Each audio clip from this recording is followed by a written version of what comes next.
siang hari ini kita masih diberi untuk melaksanakan salah satu kewajiban kita kepada Allah Subhanahu wa taala, yakni menjalankan sholat Jumat dengan berjamaah. Mudah-mudahan apa yang kita lakukan di siang hari ini senantiasa mendapatkan ridho dari Allah Subhanahu wa taala. Amin. Dua kalinya salam dan sholawat mari kita sanjungkan pada uswah hasanah kita Nabi Allah Muhammad sallallahu alaihi wasallam. Beliau adalah teladan terbaik untuk kita semua dalam segala hal. Jamaah rahimakumullah, sebelum khotib menyampaikan isi khutbah di siang hari ini, maka khotib mengingatkan pada diri khotib pribadi dan umumnya kepada para jamaah sekalian untuk senantiasa meningkatkan kualitas ketakwaan kita kepada Allah Subhanahu wa taala, yang tidak lain hanyalah kita senantiasa berusaha semaksimal mungkin untuk menjalankan seluruh perintah-perintah Allah dan menjauhi apa yang menjadi larangan Allah Subhanahu wa taala. Insyaallah dengan bekal ketakwaan kita akan mampu melewati kehidupan dunia sampai akhirat ini dengan selamat bahagia. Jamaah rahimakumullah, di kesempatan yang lalu khotib pernah menyampaikan tentang orang-orang yang beruntung menurut Allah Subhanahu wa taala, yang Allah sampaikan di dalam Quran surat Al-Mu'minun. Qad aflahal mu'minun alladzina hum an sholatihim khashi'un walladzina hum 'anil lahwi mu'ridun.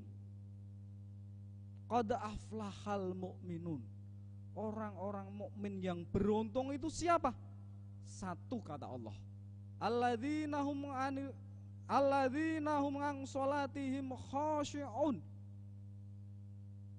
yaitu orang-orang yang mengerjakan sholat dengan khusyuk. Jadi orang yang beruntung yang pertama speknya adalah sholat. Maka marilah kita senantiasa mengubah mindset dari yang penting sholat menjadi sholat itu penting. Karena kalau mindset kita sudah berubah menjadi sholat itu penting, maka insya Allah segala aktivitas kita tidak akan pernah meninggalkan yang namanya sholat. Karena pekerjaan yang utama sesungguhnya kita hidup di dunia ini adalah sholat.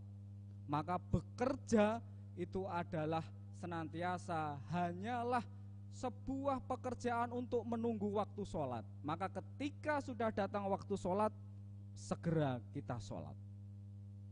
Kemudian yang kedua, Allah katakan walladzina hum 'anil lahwi mu'ridun. Siapa orang-orang yang beruntung itu? Allah katakan yakni orang-orang yang menjauhkan dari perbuatan dan perkataan yang tidak bermanfaat, yang tidak berguna.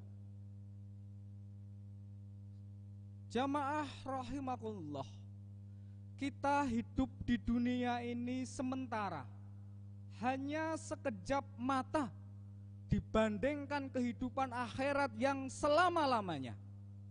Dunia itu hanya fata morgana, tidak ada yang pasti dan tidak ada yang abadi. Yang pasti hanyalah mati. Kulun nafsin dha'iqatil maut. Dan ketika sudah mati, tidak akan ada revisi untuk amal ibadah kita selama ini. Yang ada hanyalah kita menanti keputusan Sang Ilahi Rabbi, balasan dari Allah Subhanahu wa ta'ala. Maka karena singkatnya hidup kita di dunia ini, kita harus benar-benar pandai memilih mana yang sekiranya perbuatan dan perkataan yang bisa membuat atau menjadi kontribusi untuk akhirat nanti. Mana yang sekiranya tidak bisa atau tidak membawa kontribusi untuk surga kita, maka kita harus menjauhkan. Karena ketika kita sudah menghadap, ketika semuanya sudah terlanjur, tidak akan bisa diulang lagi. Coba kita simak satu kisah inspiratif. Ada seorang tukang batu yang sudah bekerja 30 tahun lebih mengabdi kepada juragannya. Kemudian dia merasa lelah dan memohon pamitan pada bosnya. Katanya, "Bos, saya sudah tua, saya mau resign, saya mau pamit dari pekerjaan ini. Mohon dimaafkan semua salahku." Kata bos, "Baik mas, boleh kamu berhenti bekerja sama saya. Tapi tolong, untuk yang terakhir kalinya, buatkan saya rumah yang luasnya unlimited, tanpa batas, yang rapnya, anggaran biayanya tanpa batas. Silahkan sesuka kamu. Ini adalah pekerjaan terakhirmu untuk saya." Maka disanggupilah si tukang tadi memenuhi permintaan dari bosnya. Singkat cerita, rumah permintaan bos itu selesai dan diserahkanlah kuncinya pada bos tadi. "Bos, ini rumah sudah jadi. Kuncinya ini kami serahkan, kami mohon pamit." "Baik mas, boleh kamu pergi, tetapi besok kamu datang lagi ke sini bersama istrimu. Aku akan berikan sesuatu sebagai balas budi saya, sebagai pesangon untukmu." Maka datanglah esok harinya bersama istrinya. Kemudian sang bos memberikan upah, memberikan pesangon kepada pekerja yang sudah bekerja 30 tahun tadi, dan diberikan 1 kotak kepada sang istrinya.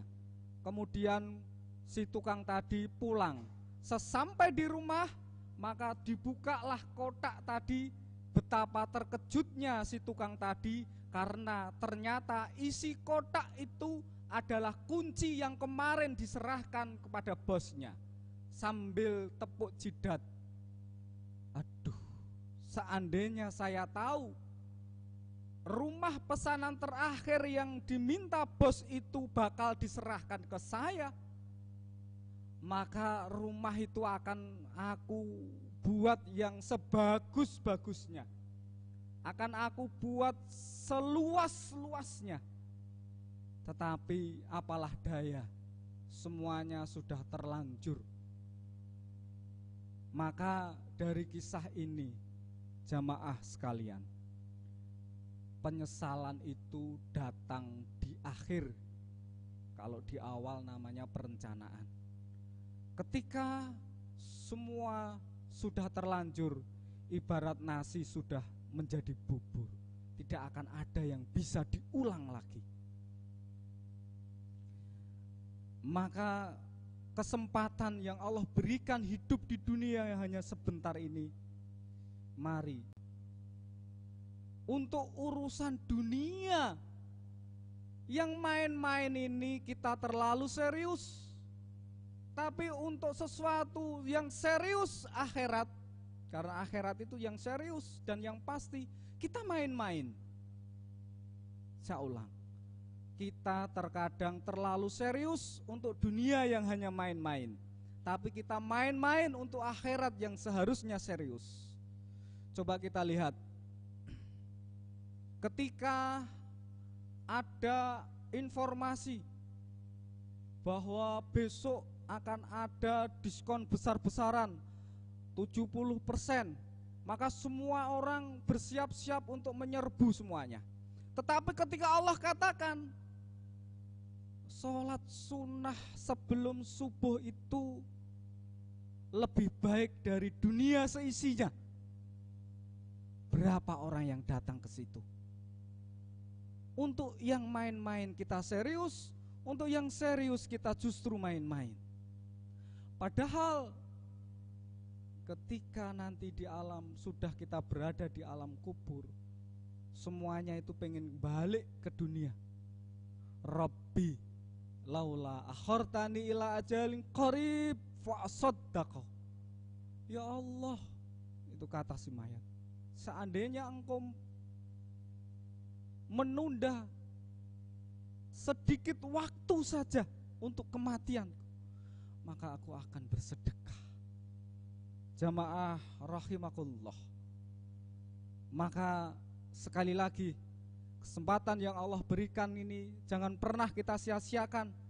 Kita mesti harus benar-benar bisa memilih mana sesuatu itu yang membawa kontribusi untuk akhirat kita, mana yang tidak membawa kontribusi untuk akhirat kita, maka kita tinggalkan. Semoga Allah mudahkan kita untuk senantiasa istiqomah berada di jalan Allah, istiqomah menjalankan kebaikan-kebaikan, istiqomah dalam taat kepada Allah, sehingga di akhir hayat kita, kita mati, kita meninggal dalam keadaan husnul khatimah, dalam keadaan terbaik, dalam waktu terbaik, dalam situasi terbaik, dalam keadaan taat